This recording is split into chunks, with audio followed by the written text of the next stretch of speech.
जी नाज़रीन, इस वक्त हम लोग मौजूद हैं लैब में और एक HOD जो कि पैथोलॉजिस्ट हैं यहाँ के डॉक्टर सलमान अहमद खान साहब। तो आइए हम इनसे कुछ जानते हैं लैब के मतलब और लोगों की आवाम के मतलब। अस्सलाम वालेकुम सर। वालेकुम सलाम जी।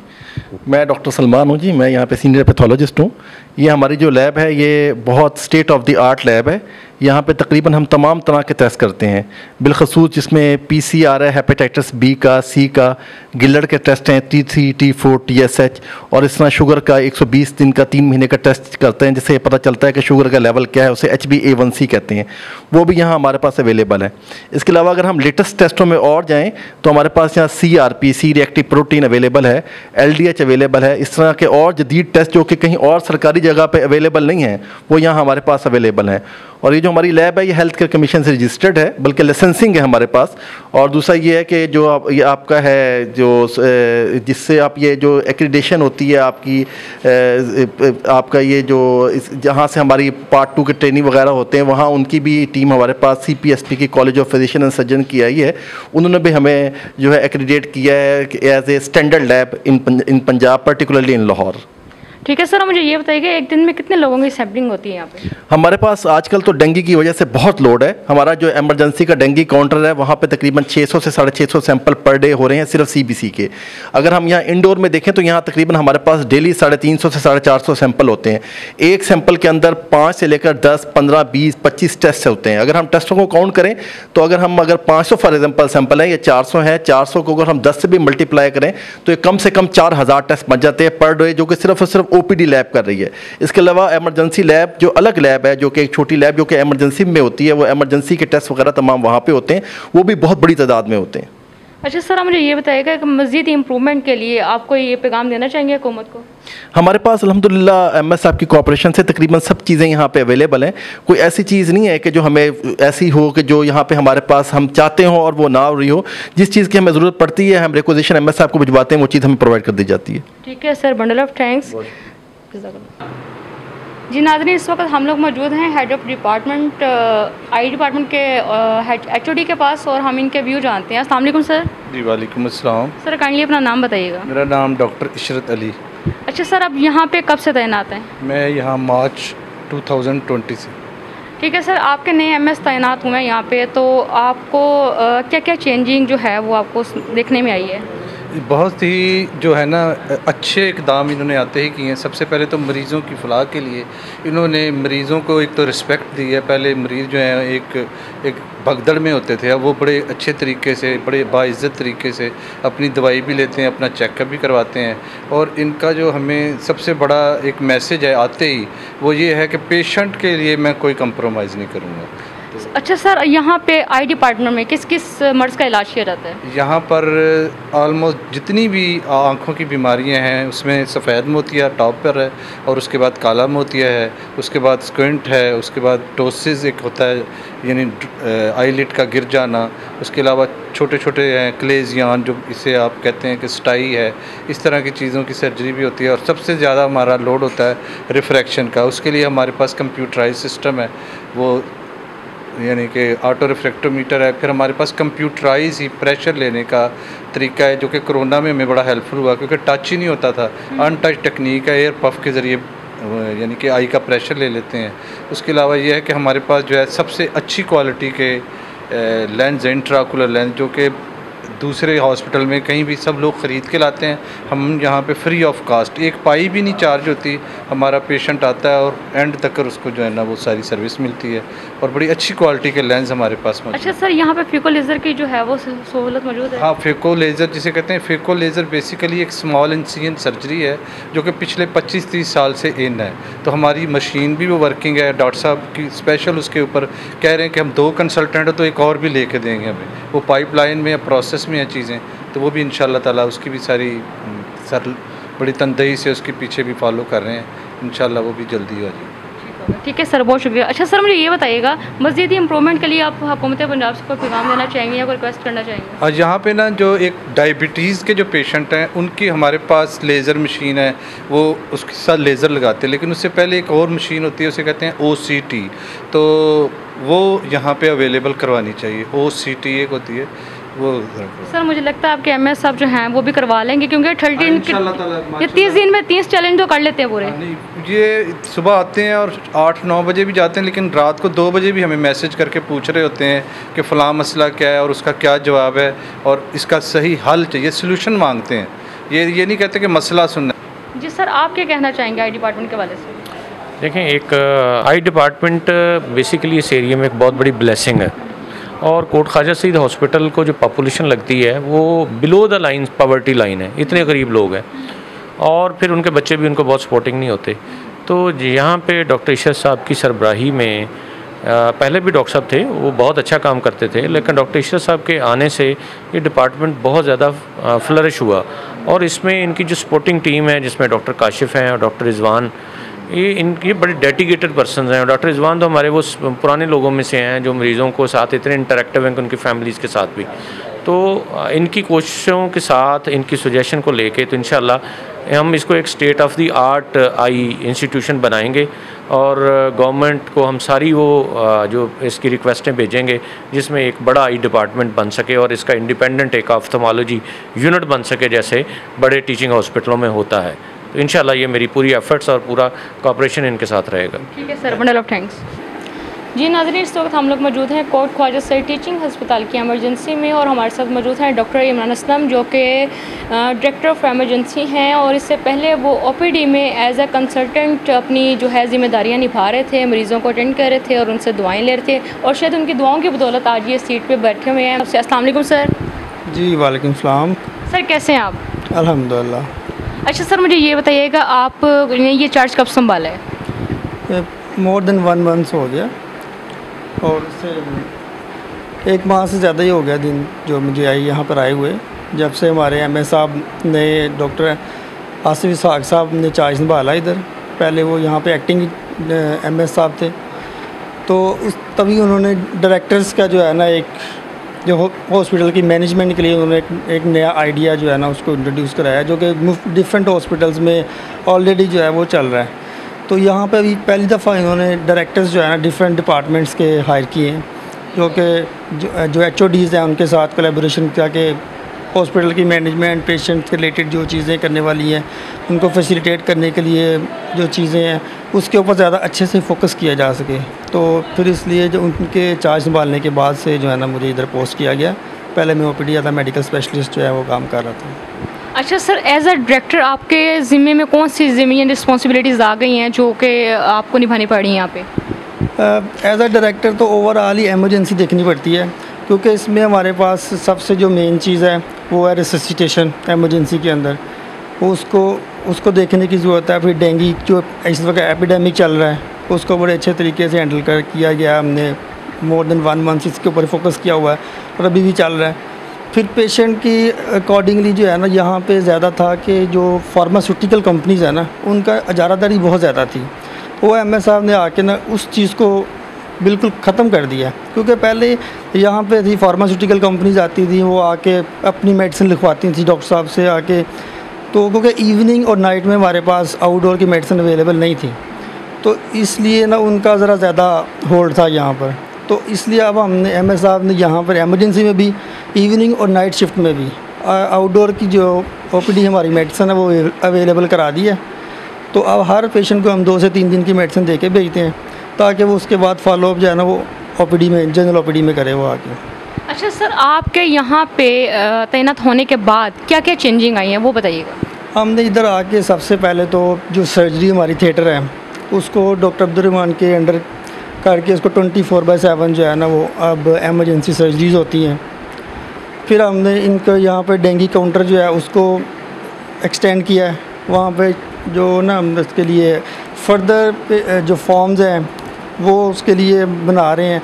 फिर हम इनके लिए हमने अपना जो काउंटिंग के लिए मशीन लगवा दी है, फिर पेशेंट के बैठने के लिए चेयर्स लगवा दी हैं, उनके पीने के लिए पानी का इंतज़ाम कर दिया है, और सारी और जो मेडिसिन हैं वो सारी अवेलेबल करवा दी हैं एमरजेंसी में, इंजेक्टेबल और साथ ही उसके OPD की मेडिसिन ओरल भी। सर आपके तैनात होने के बाद यहाँ पे क्या क्या चेंजिंग आई हैं, आप उससे ज़रा थोड़ा सा वाज़ेह कीजिएगा। अच्छा, मेरे इधर आने के बाद हमने आके सबसे पहले ज़्यादा अच्छा काम जो किया है कि सर्जरी जो है ना उसको हमने 24/7 एमरजेंसी में कर दी है। तो कंसल्टेंट हमारे पास अवेलेबल हैं, डॉक्टर अब्दुर्रहमान जो हैं वो उसको हैंडल कर रहे हैं।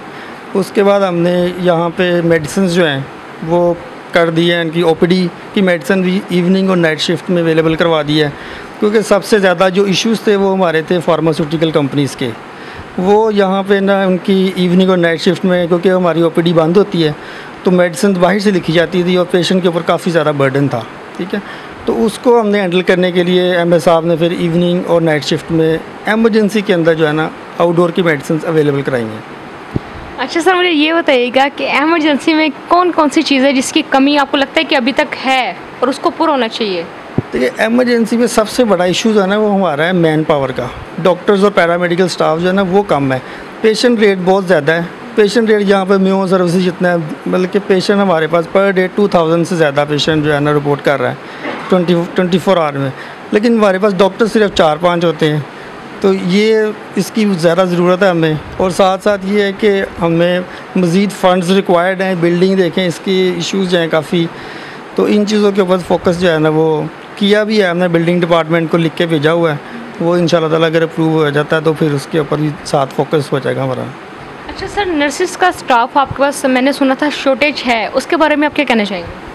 काफ़ी ज़्यादा शॉर्टेज है, सिर्फ शॉर्टेज नहीं है, क्योंकि यहाँ पर तकरीबन 35+ स्टाफ जो है ना वो एमरजेंसी से शॉर्ट हैं, जो पहले की निस्बत जो है। तो इसलिए इनकी ज़्यादा जो है ना रिक्रूटमेंट करनी चाहिए इनकी।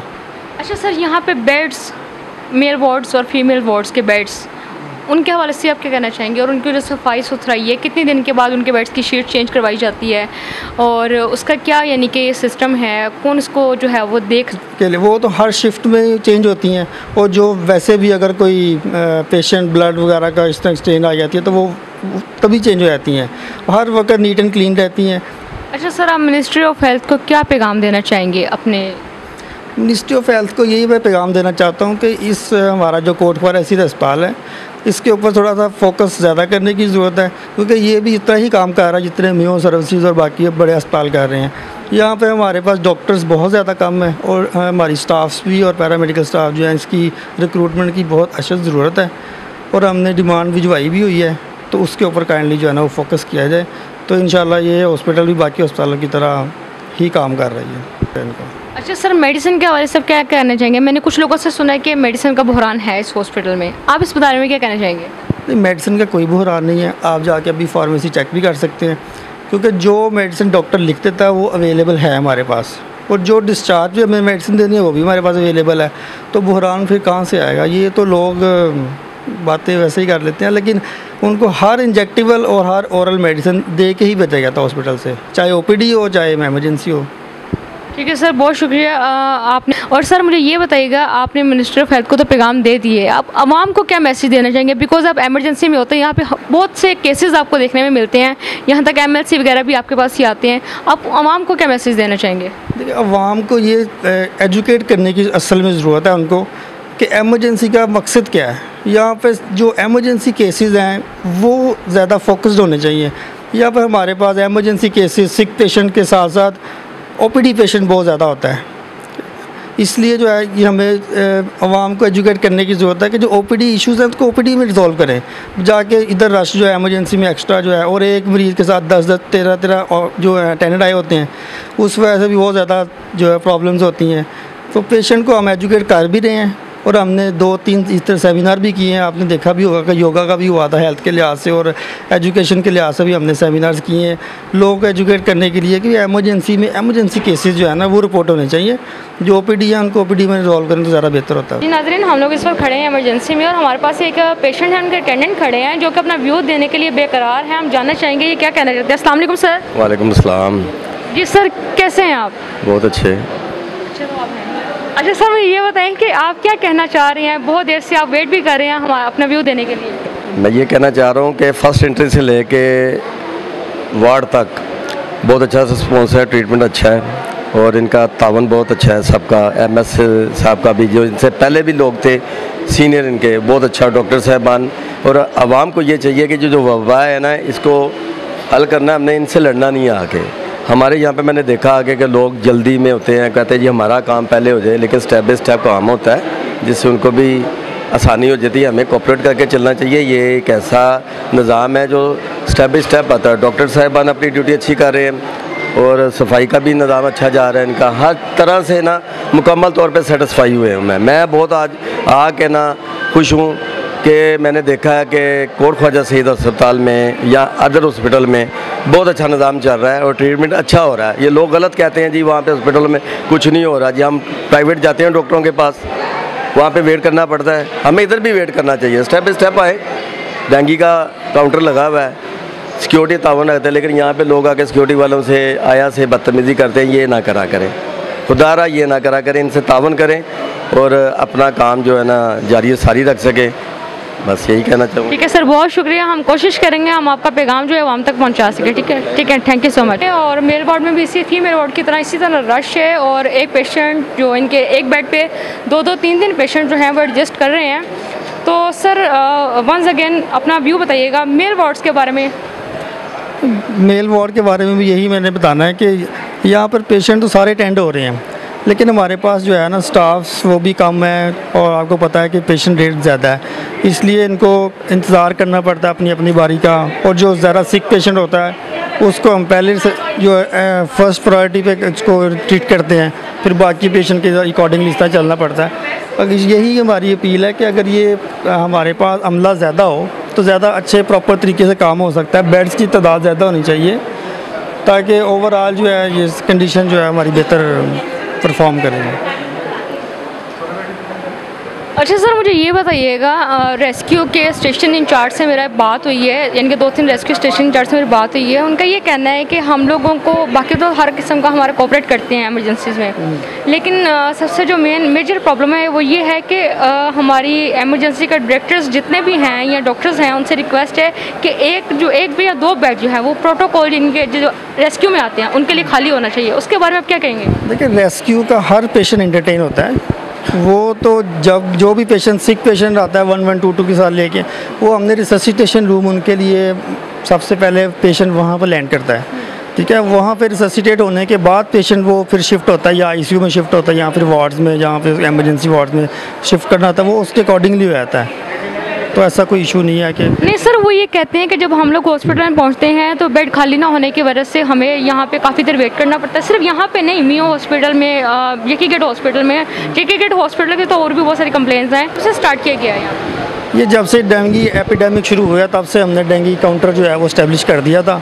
आप देख सकते हैं कि हमारे पास डेंगू काउंटर पे स्टाफ्स 24/7 अवेलेबल हैं। वो पेशेंट को बैठने के लिए उनकी सारी जगह मौजूद है। हमने चेयर सारी लगवा दी हैं ताकि जितना ज़्यादा फैसिलिटेट हम पेशेंट को कर सकें। उनको वेटिंग करना पड़े तो खड़ा ना रहना पड़े, वो आराम से बैठें। पानी का इंतज़ाम भी अवेलेबल है इनके लिए और यहाँ पे वेंटिलेशन का इंतज़ाम भी है। ठीक है, और डॉक्टर हमारा हर वक्त अवेलेबल है डेंगू काउंटर में। सर, डेंगू में एक दिन में कितनी सैम्पलिंग हो रही है? डेंगू में जो सैम्पलिंग होती है वो राउंड अबाउट जो पेशेंट प्रेजेंट करता है ना वो आता है फीवर के साथ। जनरल सी कंप्लेन फीवर की है, वो 300 to 400 के राउंड अबाउट पेशेंट जो है ना वो आता है। लेकिन उसकी लैब्स रिपोर्ट्स जब आती हैं और पेशेंट सिम्टम्स के अकॉर्डिंगली वो डेंगू नहीं, वो दूसरी इन्फेक्शंस में ज़्यादा जो है इन्वॉल्व होते हैं पेशेंट। तो सर, कोरोना की क्या सूरत हाल है? कोविड के पेशेंट जो है ना अभी तो बहुत ज़्यादा नहीं है। यहाँ पे तो कोई पेशेंट अभी रिपोर्ट नहीं हुआ कोविड का, क्योंकि मोस्टली पेशेंट जो लोग हैं उन्होंने वैक्सीनेशन जो है वो करवा ली हुई है। उस वजह से काफ़ी जो है ना कंट्रोल है हमारा कोविड के ऊपर। फ़िलहाल अभी हमारे पास कोई ऐसा पेशेंट कोविड का रिपोर्ट नहीं हुआ। ठीक है सर, बहुत शुक्रिया, आपने बहुत सा टाइम दिया है। और इसी के साथ सर हम आपसे इजाज़त चाहते हैं। Bundle of thanks. जी नाज़रीन, इस वक्त हम लोग मौजूद हैं फीमेल वार्ड में और इसके लिए हम लोग व्यू जानेंगे डॉक्टर इमरान असलम के। जी सर, अब इस वार्ड के बारे में क्या कहना चाहेंगे? इस वार्ड में बताना ये चाहता हूँ कि ये एमरजेंसी हमारी जो है ना मॉडल एमरजेंसी के तौर पर बनाई गई थी ये। तो आजकल के जो पेशेंट रेट के लिहाज से ना कि वो छोटी एमरजेंसी है, तो यहाँ पर बेड्स भी कम है और पेशेंट रेट बहुत ज़्यादा है। तो हमें जो है ना एक प्रॉपर एमरजेंसी बड़ी की ज़रूरत है उसकी, ताकि ये इसको एक्सटेंड किया जाए एमरजेंसी को। तो लेकिन हर बेड पे 2-2, 3-3 हमारे पास पेशेंट अवेलेबल हैं, तो हर वक्त इससे बहुत ज़्यादा रश होता है। तो इसलिए हमें एक्सटेंड करनी चाहिए एमरजेंसी को ना इसके, ताकि बेहतर प्रॉपर 1 बेड 1 पेशेंट पॉलिसी के अकॉर्डिंगली चलना चाहिए। फिर मैम, आप इसके बारे में क्या कहना चाहेंगे? किस चीज़ के बारे में? मैम, आप इस फीमेल वार्ड के बारे में क्या व्यू देना चाहती हैं मिनिस्ट्री ऑफ हेल्थ को, कि यहाँ पे किस चीज़ की कमी है या पेशेंट को किस चीज़ का जो है वो सामना करना पड़ रहा है, मुश्किलात का सामना करना पड़ रहा है? पेशेंट लोड यहाँ पे बहुत ज़्यादा है और डॉक्टर्स जो है ना वो कम है, और डॉक्टर्स की हायरिंग ज़्यादा होनी चाहिए, और स्पेशली आजकल डेंगू के पेशेंट्स की वजह से लोड बहुत ज़्यादा मज़ीद बढ़ गया है। तो उसकी वजह से जो है ना पेशेंट को, हम जो सीरियस पेशेंट हमारे पास आता है उसको हम उस तरह से डील नहीं कर सकते जिस तरह की रिक्वायरमेंट है, क्योंकि हमारे पास बेड्स बहुत कम हैं। बस ठीक है। सर, आप एज ए एमओ यहाँ पे ड्यूटी कर रहे हैं, आप क्या कहना चाहेंगे? मेरा भी सेम व्यूज़ हैं कि हमारे पास जो पेशेंट जो रेशो है ना वो बहुत ज़्यादा है, और उसके अकॉर्डिंगली हमारे पास फैसिलिटीज़ नहीं है, बहुत कम है। आप देखें कि हमारे पास यहाँ पे तकरीबन 2000 पेशेंट आते हैं 24 आवर्स में इन एमरजेंसी, लेकिन हमारे पास बेड जो हैं वो इस वार्ड में 6 हैं, 6 बेड दूसरी वार्ड में, मेल वार्ड में। तो बेड्स की, स्टाफ की, सबकी शॉर्टेज है, और वी ऑल नो कि at the end of the day patient ही सफ़र कर रहा होता है इसमें। ठीक है, हम लोग तो ड्यूटी करके चले जाते हैं, लेकिन जो सफ़र कर रहा होता है बेसिकली वो पेशेंट है, इस सब की वजह से। अपने कम रिसोर्सेज में फुल अपनी एफर्ट से ज़्यादा काम जो है ना वो कर रहे हैं, ताकि सारे पेशेंट जो है ना उनको अच्छी तरह हम फैसिलिटेट कर सकें। तो यही हमने बार बार अपील तो हमारी यही है कि हमारा स्टाफ जो है, पैरामेडिकल स्टाफ और डॉक्टर्स, नर्सेज जो हैं, इनकी रिक्रूटमेंट होनी चाहिए, तो मैं पहले भी आपको बता चुका हूँ। ठीक है नाज़रीन, इन्हीं के साथ विजिट कर, उनके मुताबिक ये है कि अगर हम एक बेड जो है वो जाते ही खाली मिल जाए तो हम दूसरे पेशेंट को जल्दी रेस्क्यू दे सकते हैं। आप देख सकते हैं कि हर पेशेंट के ऊपर जो हर बेड है वो हर पेशेंट के ऊपर ऑक्यूपाइड है बेड हमारा। तो ये ज़रूरी नहीं होता कि हर वक्त कोई ना कोई बेड हम रिज़र्व रख नहीं सकते कि एक बेड पे हम 4 पेशेंट लिटा दें और एक बेड रिज़र्व रखें, ऐसा तो नहीं होता। लेकिन ये है कि उनके लिए हमने रिससिटेशन रूम में हमारे पास काउचेज़ हैं, बेड रिससिटेशन रूम में हैं। जो भी पेशेंट वो लेके आएंगे वो डेफिनेटली सिक पेशेंट होगा जिसको रिससिटेशन की ज़रूरत होगी, तो पहले वहाँ ट्रीट होता है, उसके बाद उनको शिफ्ट किया जाता है। ठीक है सर, बहुत शुक्रिया। जी नाज़रीन, जैसे कि आप जानते हैं कि हमने एमरजेंसी में female ward, male ward, dengue ward, इन सब चीज़ों का जो विज़िट किया है वो सिर्फ इसलिए किया है कि हमारी यहाँ पे आने वाली आवाम जो है, अवाम-उन-नास जो है, वो इन चीज़ों से अवेयर हो सके कि यहाँ पे किन किन फैसिलिटीज़ का जो है वो हमें अरेंज कर दिया जाता है। कि हम आपको बताना चाहती हूँ कि नाज़रीन, यहाँ पे डेंगू तक का जो है वो इलाज फ्री है। आप लोग जो प्राइवेट में जाके और बाद में जब आपके प्लेट्स ख़त्म हो जाते हैं तो आप फिर गवर्नमेंट अस्पताल का रुख करते हैं और आपके प्यारे जो हैं वो जान से हाथ धो बैठते हैं।